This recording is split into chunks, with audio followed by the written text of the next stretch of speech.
El de flujo es un importante concepto que aparece en diferentes ámbitos de la física. Podemos hablar, por ejemplo, del flujo de agua a través de una tubería, el flujo de aire en un ducto o el flujo luminoso que atraviesa una ventana. Porque de físico, poeta y loco todos tenemos un poco. Bienvenidos a este canal. Hoy hablaremos de la densidad de flujo magnético.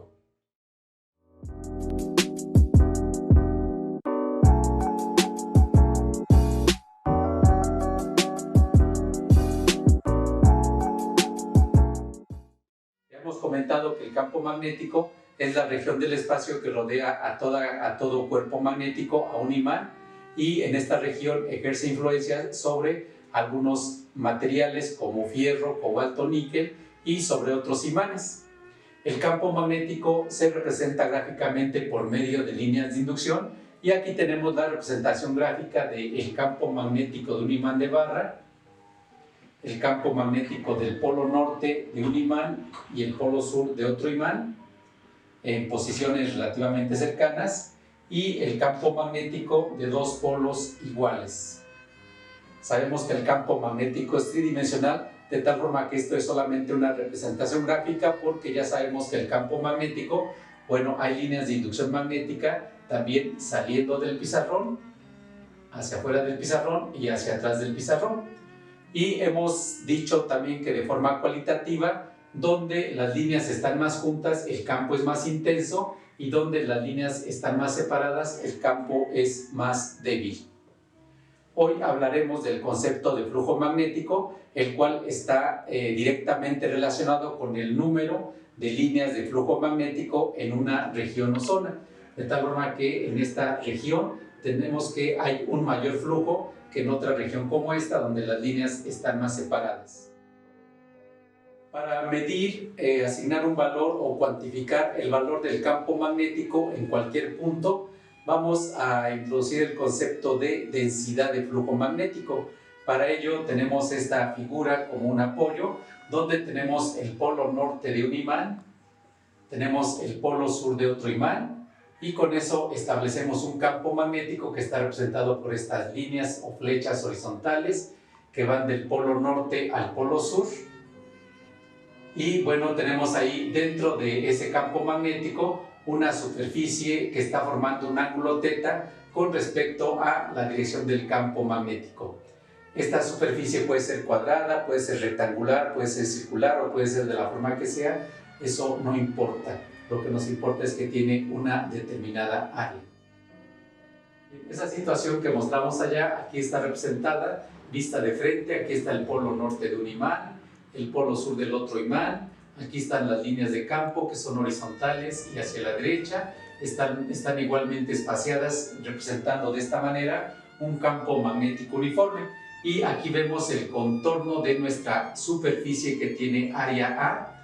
Y decíamos que esta superficie está formando un ángulo θ con respecto a la horizontal o con respecto a la dirección del campo magnético. Tenemos que a nuestra área la descomponemos en una componente horizontal que le llamamos AH, que es paralela a las líneas de campo, y una componente vertical que le llamamos AV, que es perpendicular a las líneas de campo.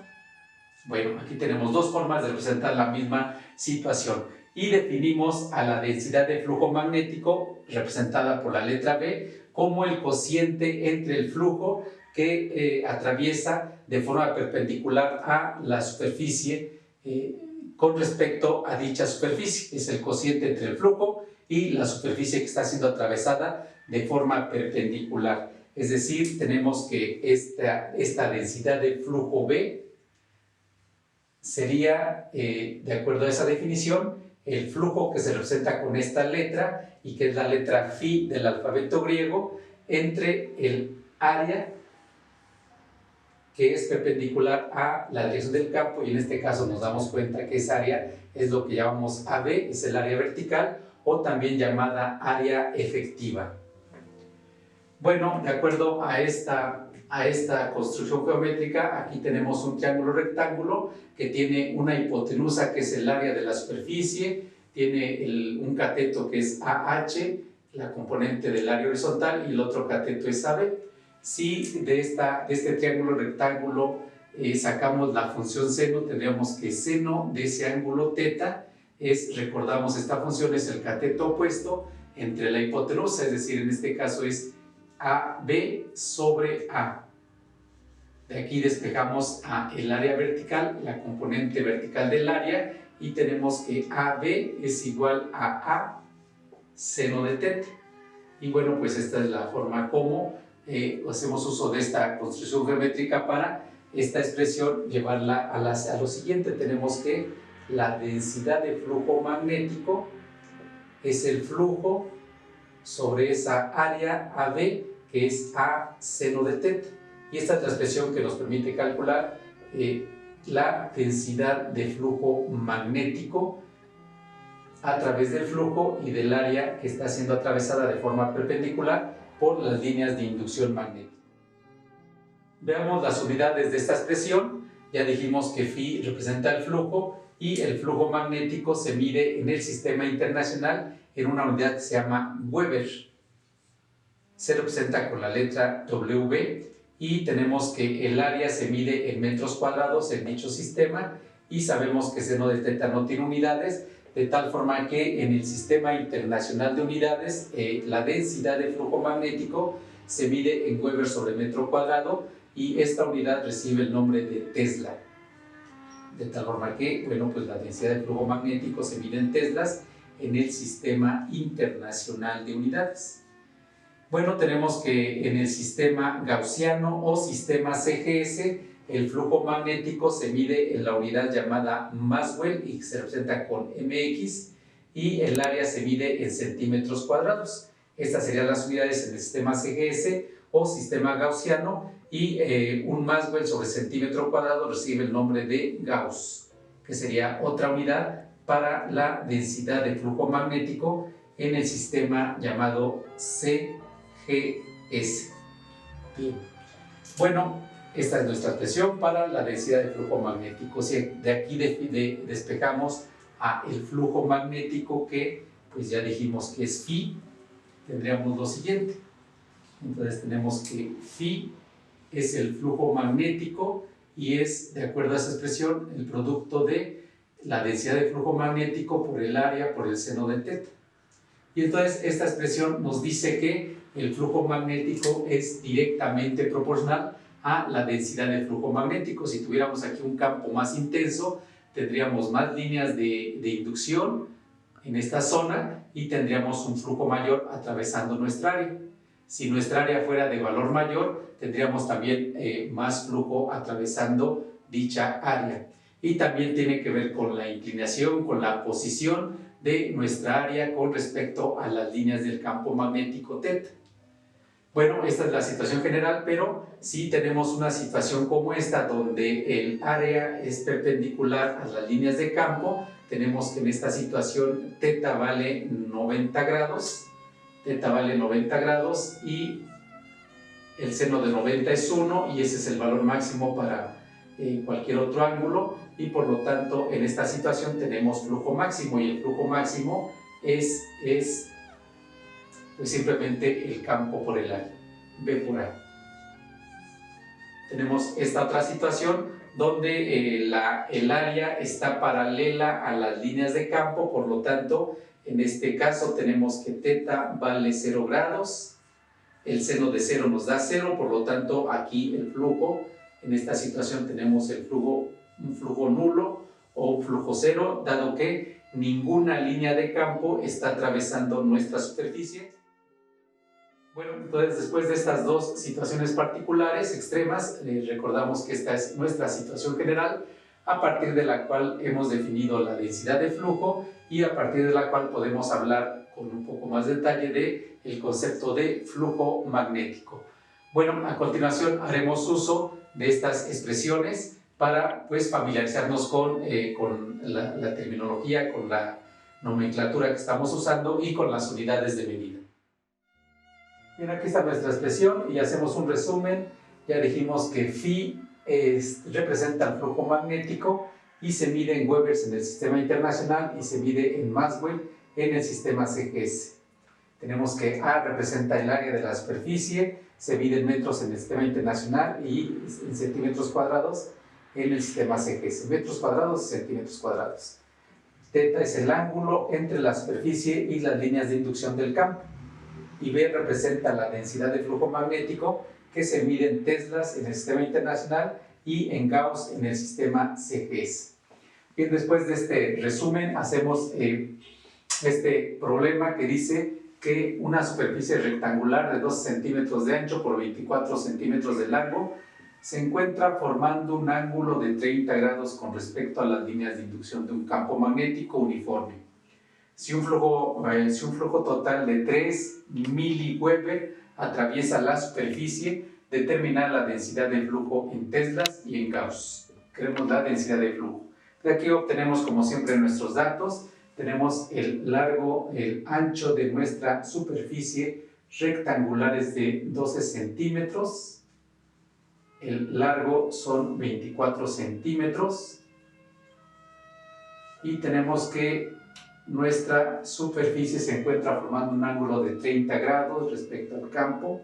Por lo tanto, θ vale 30 grados. Y tenemos que un flujo total ahí en esa zona, atravesando esa superficie, tenemos un flujo total de 3 miliweber, que sería 3 milésimas de Weber, o sea, 3 por 10 a la menos 3 Weber. Bueno, esos son los datos con el ancho y el largo de la superficie. Sacamos su área, es una superficie rectangular. El área es largo por ancho o base por altura.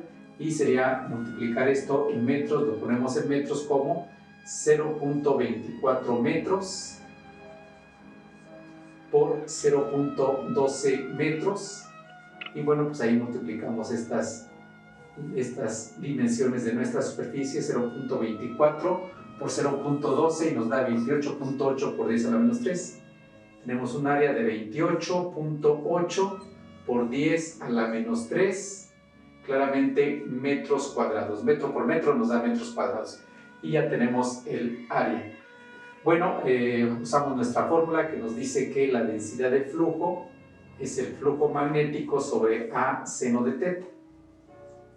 Sustituimos valores y esto sería, el flujo magnético es de 3 por 10 a la menos 3 Weber sobre el área que es de 28.8 por 10 a la menos 3 metros cuadrados y multiplicamos esto por el seno de 30 grados. Bueno, pues vamos a hacerlo por pasos para que quede totalmente claro y esto sería lo siguiente. Esto es B es igual a 3 por 10 a la menos 3 Weber. Multiplicamos 28.8 por 10 a la menos 3 por seno de 30 y nos da 14.4. 14.4 por 10 a la menos 3 metros cuadrados. Finalmente hacemos esta división y ya tenemos la densidad de flujo que equivale a 208.33, 208.33, ¿verdad? Por 10 a la menos 3 teslas. Por 10 a la menos 3 teslas. Y ya está en la primera parte de este problema. Ya tenemos la densidad de flujo magnético medido en teslas, pero también nos los piden en Gauss. Y tenemos entonces que la equivalencia, la notamos por aquí, es de que un tesla es igual a 10 a la 4 Gauss, o sea 10.000 Gauss. Un tesla son 10.000 Gauss. Con este factor de conversión, pues multiplicamos esto por ese factor de conversión y hacemos la conversión a Gauss. Sería 208.33 por 10 a la menos 3 teslas. Y el factor de conversión pues es eso, de que un tesla es 10 a la 4 Gauss. Bueno, pues con eso nos da un resultado de 2083.3 Gauss. Y ya está la conversión, y ya está el resultado en teslas y en Gauss. Y así concluimos este ejemplo para familiarizarnos con esta terminología de la densidad de flujo magnético. Bien, hagamos un segundo ejemplo que dice: una placa circular de 7 centímetros de radio se encuentra dentro de un campo magnético de 0.75 teslas. La placa forma un ángulo de 42 grados con las líneas de inducción del campo, que es uniforme, y queremos calcular el flujo magnético que atraviesa dicha superficie, esto medido en Weber y en Maxwell. Bueno, como siempre, leemos nuestro enunciado y de ahí obtenemos las unidades, las magnitudes, los datos que nos están dando, y nos habla de una placa circular que tiene un radio de 7 centímetros. Tenemos que conocemos el campo magnético, la densidad de flujo magnético, que tiene un valor de 0.75 teslas, y tenemos que la placa forma un ángulo de 42 grados con las líneas del campo, y con eso queremos el flujo. Ya sabemos que el flujo se representa con la letra Φ, y esa es nuestra incógnita que queremos conocer. Bueno, con los datos empezamos a hacer operaciones. Tenemos el radio de 7 centímetros. Con el radio pues sacamos el área de la placa circular. El área pues es pi por radio al cuadrado. Esta sería la fórmula. Y pues hacemos la sustitución, como siempre, en unidades del sistema internacional. 7 centímetros pues es 0.07 metros, o lo que es lo mismo, 7 por 10 a la menos 2 metros, pero va elevado al cuadrado. Ahí está, ya hicimos automáticamente la conversión, y vamos a calcular con esto el área de nuestra placa circular, que es de 15.39 por 10 a la menos 3 metros cuadrados. 15.39 por 10 a la menos 3 metros cuadrados. Bien, ya tenemos nuestra área. Bueno, tenemos nuestra fórmula que nos dice que la densidad de flujo es el flujo sobre A seno de teta, y pues aquí despejamos el flujo que se representa con la letra Φ, lo cual nos lleva a que dicho flujo es B por A seno de teta. Bueno, pues este término que está dividiendo pasa multiplicando al primer miembro y ya queda despejado el flujo, y eso es lo que hicimos. A continuación sustituimos valores. Tenemos una densidad de flujo magnético de 0.75 teslas, recordando que el tesla es Weber sobre metro cuadrado. Lo estamos multiplicando por el área, que es de 15.39 por 10 a la menos 3 metros cuadrados, y a su vez lo multiplicamos por el seno de 42 grados. Bueno, de ahí fácilmente nos damos cuenta que metros cuadrados se cancela con metros cuadrados y solamente queda la unidad Weber. Entonces ya tenemos, una vez que hagamos esta multiplicación de estos tres números, ya tenemos el flujo. Bueno, hacemos nuestra multiplicación con la calculadora y obtenemos un valor de 7.72 por 10 a la menos 3. 7.72 por 10 a la menos 3 Weber. Y ya tenemos ahí pues la densidad, el flujo magnético. Tenemos el flujo magnético medido en Weber. Después hay que convertir este resultado a Maxwell. Para eso debemos saber que la relación entre Weber y Maxwell es la que está aquí anotada. Tenemos que un Weber es 10 a la 8 Maxwell. Es decir, hay que multiplicar este resultado por 10 a la 8 y ya estaría hecha la conversión, de tal manera que multiplicamos por 10 a la 8 y nos queda que el flujo es 7.72 por 10 a la 5 Maxwell, y ya está el resultado en las dos unidades en las cuales se nos pidió dicho flujo magnético. Bien, así es como concluimos este problema, este ejemplo, y también acabamos el tema. Y como siempre te invitamos a seguir investigando y profundizando en el mismo, pues para llegar a comprender los temas de frontera del apasionante mundo de la física. necesitamos construir paso a paso las bases de esta ciencia. De igual forma te invitamos a suscribirte a nuestro canal y a que nos regales un me gusta. Siendo así, nos vemos en el próximo video.